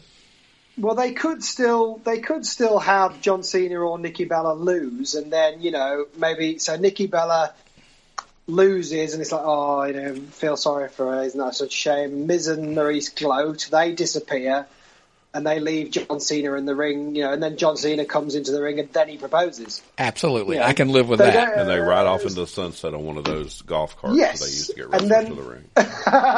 And then they get their heat back, supposedly. So, we shall see. Yeah, but I hope Miz takes this one. I do agree, just because I think he needs the win to keep his momentum going. Not that he couldn't talk himself out of a loss. Trust me, if he takes a loss, he'll have a reason why they lost, and he'll move on. But now we're gonna hit the match that we all didn't want. Let's just be honest with you. And there's 2 of them. Matter of fact, back to back, there's probably gonna be 2 that we didn't want. Shane McMahon and AJ Styles. What's the takeover there? Because over here, it has not been well received at all. Well, when it was first rumored a few months ago, I think everyone was like, oh, what a criminal waste of AJ Styles. But actually, as it's progressed and the pieces of the puzzle have been put together, I think they've built to it quite well. And there is actually a genuine reason. AJ Styles is genuinely annoyed, and he's got a genuine reason as to why he wants to fight Shane McMahon. And Shane McMahon has obviously got an obvious reason why he wants to fight AJ Styles after getting his head put through a car windscreen. Yeah. So I think they've built it quite well. And the way to look at it is, if you could pick anybody on the roster because Shane McMahon looks like, always going to have a match.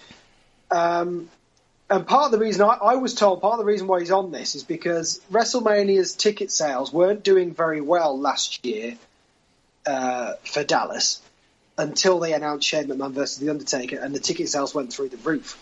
So WWE have got those figures, so they obviously think, there's interest in Shane McMahon. Now, to me, that was because he'd not been seen for 7 years. Right. Yeah. That was part of it. And because they probably thought, he's going to... there's a British phrase for here, but he's gonna fall off the top of a cell and do something crazy. Now, is Shane McMahon going to do something crazy at WrestleMania this time? We'll have to wait and see. But if you could pick anyone on the main roster to get a good match out of Shane McMahon, who would it be? Oh, it's AJ. Yeah, he's the man. Exactly. And the only other thing I would say as well is that, against Shane McMahon, Vince McMahon's son, he's not going to get his match cut short. He's going to get good time. So this is good for AJ Styles because he gets a platform. He's going to get longer than he got against Jericho last year. I can guarantee that. Mm-hmm. I think it's good. Yeah, and kind of to what you're saying, I agree. The one thing I did say, we had this debate with somebody, and I said, I understand that you think he deserves a better opponent than Shane McMahon. However, anybody who fights Shane McMahon is going to be in a highlighted spot. Yeah. So he's going to get, and he did. It ended up he got all that TV time for the last couple of weeks. They booked it very well. I totally agree because it was I think it was probably pretty similar to here. When we heard this rumor, we were just, oh my God, why? And then now it's led to the point that we're like, well, here's the reasons why. So sometimes. I always say, let the storyline run its course before we judge what we hear, the rumors. Well, the other rumor that's happened this week is that they did offer Shawn Michaels WrestleMania against AJ Styles, but he turned it down. Yes. Which I don't blame him, but because of course AJ Styles is your neck of the woods, isn't he? So he literally lives he grew up probably about 10 or 15 minutes from my house. There you go. So you've truly got the local reaction. That the reaction there has got to be. I don't know. It's must be really hot. When you first heard the rumor, but as you say, has everyone come round to it now? Oh, absolutely. That's kind of why I was going to see if everybody had turned the corner, because once the angle was filmed and we saw it, and like I said, my big reality was more along the lines of, if you put him in any other match under that, when he didn't have an opponent, that was my bigger concern. Because I thought he's going to end up in the Andre the Giant Battle Royal or something, crazy like that.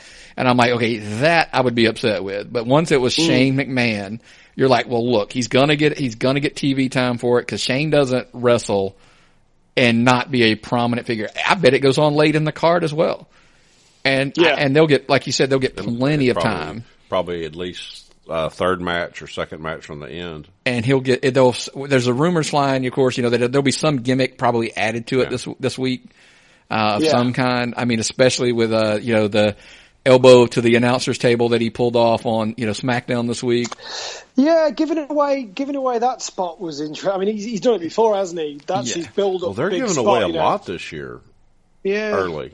But that leads you to think, is Shane McMahon going to do something even crazier? Right. So, exactly. And that was the whole point. Because now if they're like, well, if he did that on SmackDown, we've got to see what he does at WrestleMania because he's got to top that. He can't have the better moment on SmackDown. Off the trot, it'd be interesting actually. What's the thing? Because the last few years, I mean, I went to WrestleMania 29, which had the fantastic sort of Statue of Liberty and all that sort of staging. It'd be interesting to see what the staging is around the ring, and will he do something? If they've got a massive platform holding up the four corners, will he jump off that? Maybe, I don't know. Yeah, something. But Shane McMahon never disappoints when it comes to the big spot. I know.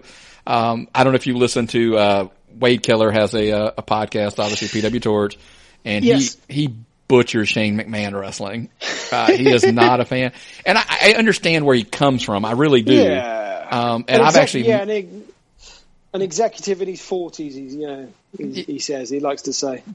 Well, he always says, Shane's the owner's son who gets to do wrestling fantasy camp once a year. So, yes. And he can afford to take those risks because he doesn't have to worry about being hurt for Raw the next night because he's not going to wrestle tomorrow night.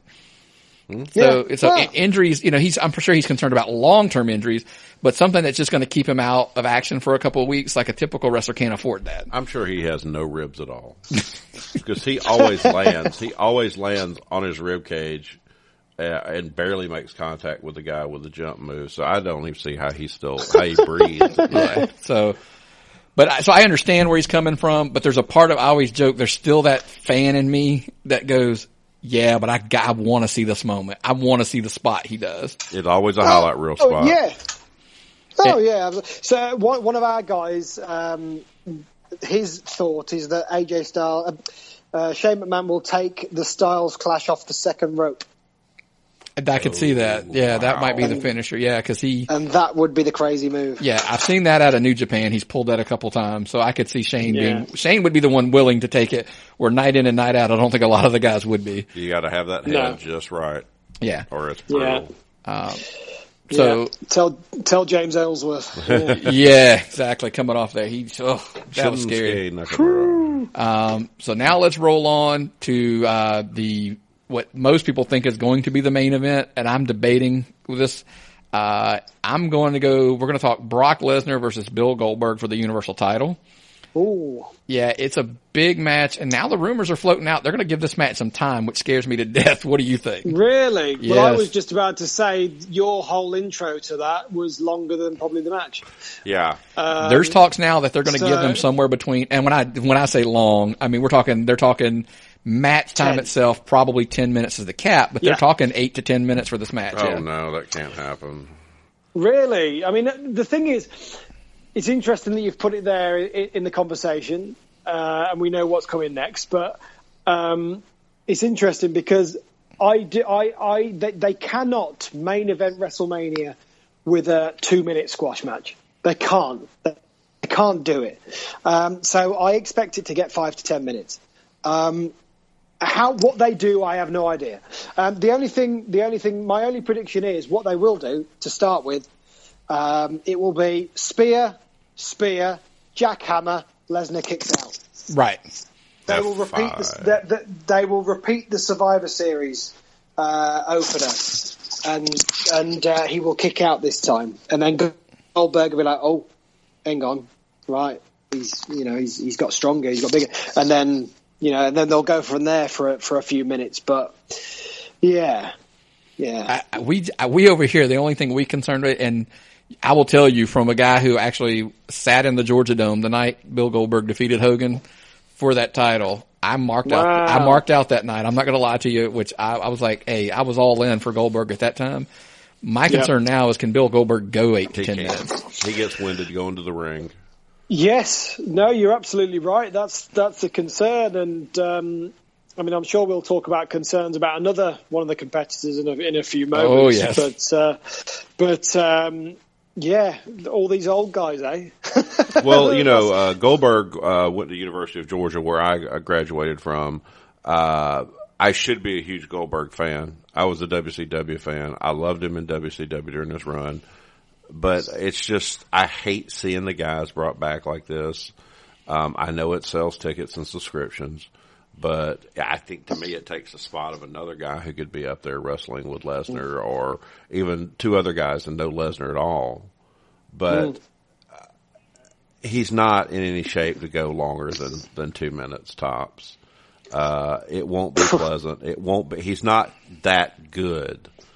of a wrestler. Now Lesnar can wrestle if he has to. Yeah, he never, Goldberg, as you say, never was. That was his shtick. His shtick was short matches, so we shouldn't really be that surprised. So in that case, if it is going to be short, then I hope it's not the main event, because ending WrestleMania like that would be just terrible. Yeah, and I'm the one who does not think that it main events, simply based off of what occurred last year, how long that card went last year. By the time they got to the main event, the crowd was exhausted and done. I think they need the match we're going to end with, which is Reigns and Undertaker as the main event. They need Roman Reigns in the main event again. That's why. Yes. Well, I wouldn't go that far, but so let it be written. So let it be done. Yeah. Yes, exactly. Well, I wouldn't argue with it. I wouldn't argue with putting it, because I have to say, I think it's one of those, isn't it? The whole card, in some ways, a lot of these matches were rumoured months ago, and they've come true months ago, if you ask me. And Ed, who's on our podcast, who's going to WrestleMania in Orlando, he was like, please don't be Reigns Undertaker. I want to see John Cena Undertaker. I want to see John Cena Undertaker. That's what he was pinning his hopes on, seeing that. And then when the Reigns Undertaker rumour came out, he was like, no. And that was what a lot of people were thinking over here. But I have to say, I'm excited. The only disappointment is, how good would the match be, and the atmosphere for this match be, if the streak was still alive?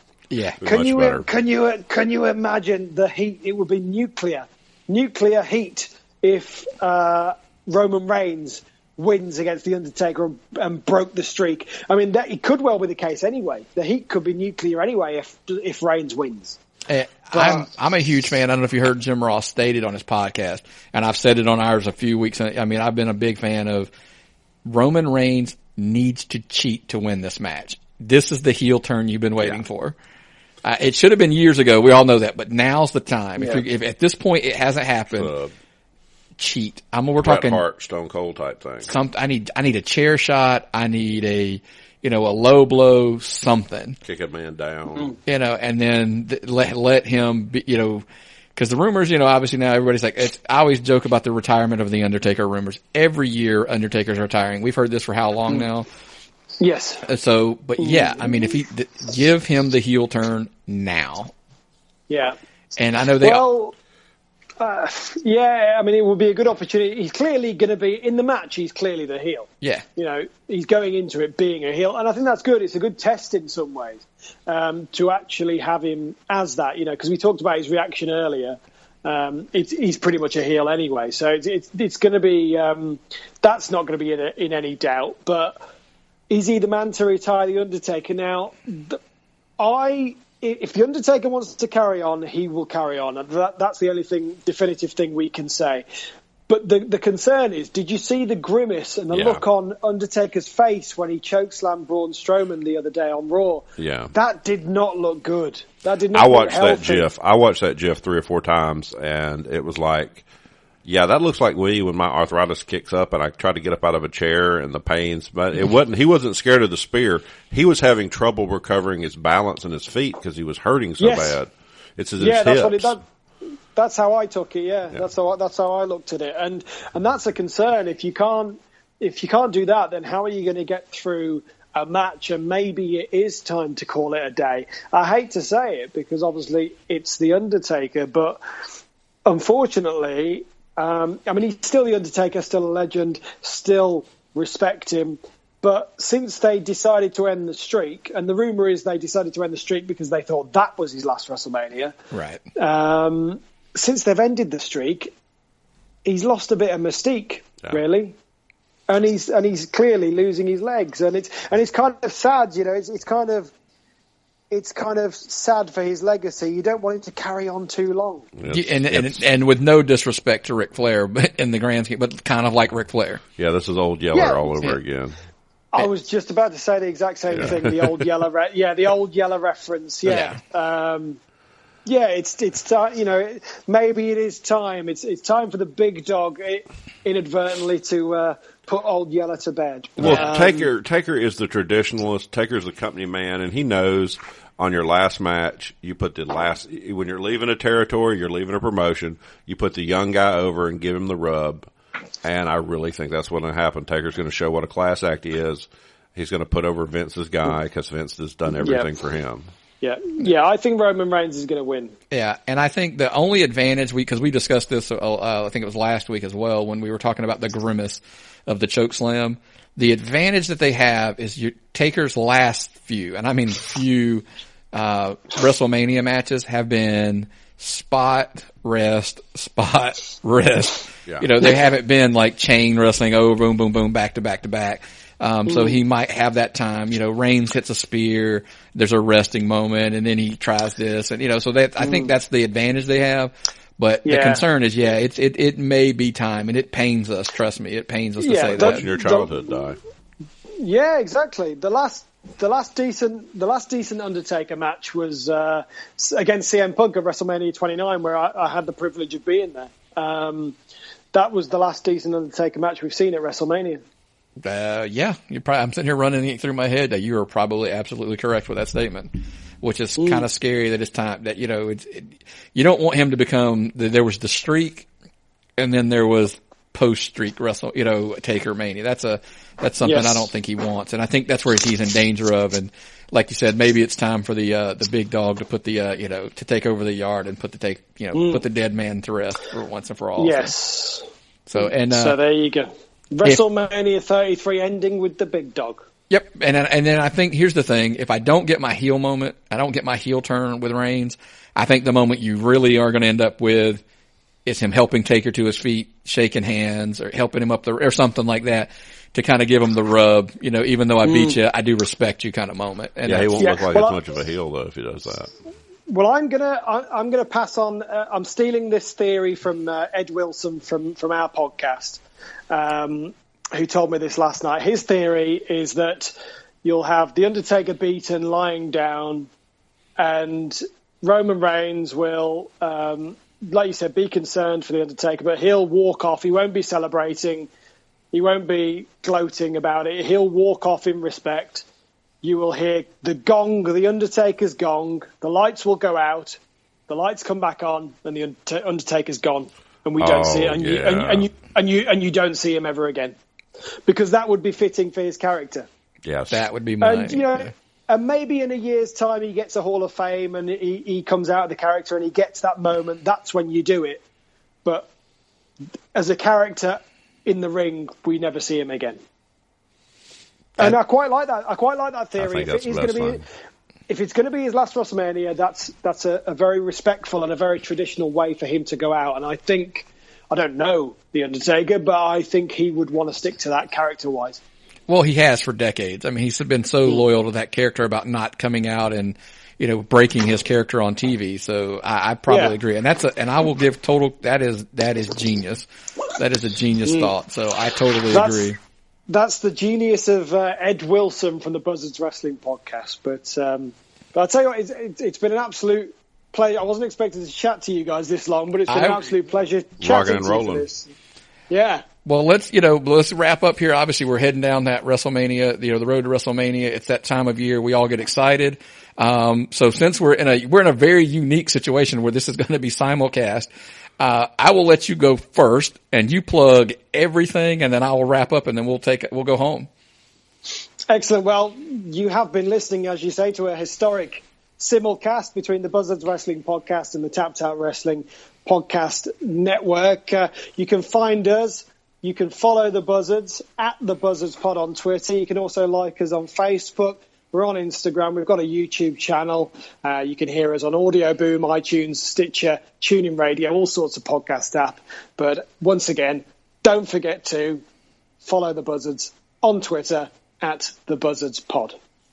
And with us, of course, you can, same as what we're on Twitter at Tapped Out Pod. That's kind of where most of the action happens at Twitter.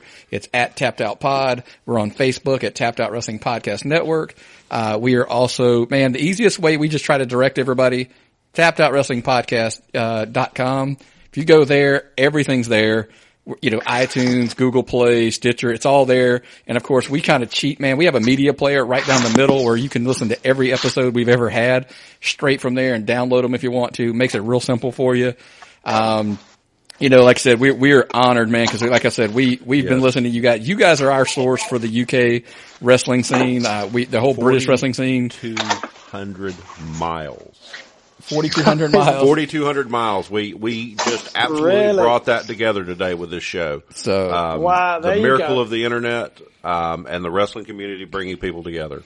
So it's been a pleasure. Like I said, friends of the show. We're big fans of the show is more important. Oh, yes. We obviously, if you follow either one of us on Twitter, you've probably seen each other's names go back and forth as much as we retweet and like each other's stuff and share. And hopefully this isn't the last time. I know, cause like I said, becoming a Fight app affiliate, there's a lot of British stuff on, that ICW. So, we're going to probably start getting some of those guys on. That's our hope, is get some of the wrestlers on, kind of like you do. And let's be honest, that's your strength, man. If you haven't listened to the Buzzards, wrestling podcast before, I think they do some phenomenal interviews. I mean, you guys have had some top notch guys on the show. Thank you. Yeah. You can go through our archives on Audio Boom and iTunes. Trent Seven, Pete Dunne, Tyler Bate, Dave Mastiff, as I mentioned. We've also had some American guys, Ryback, Cody Rhodes, a lot of people.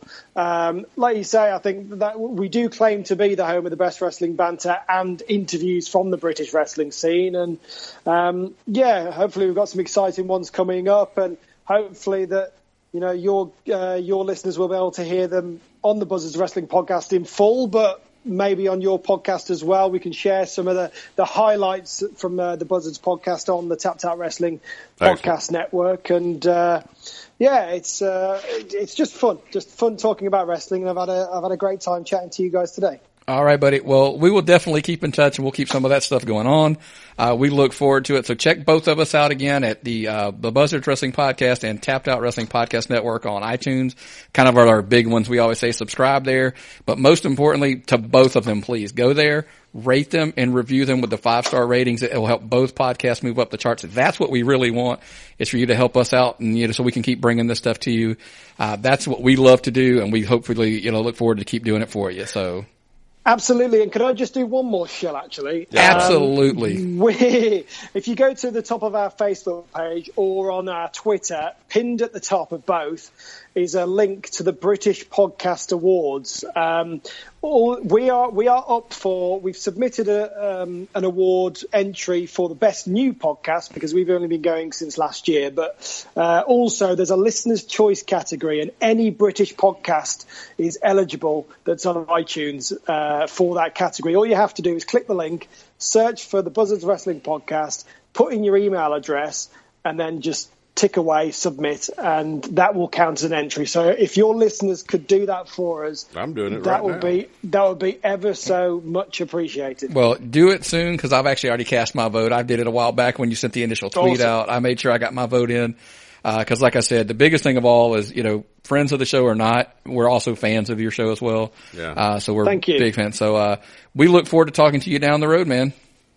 Will do. Look forward to WrestleMania. Enjoy it, and we'll catch up maybe in a post simulcast. Will do.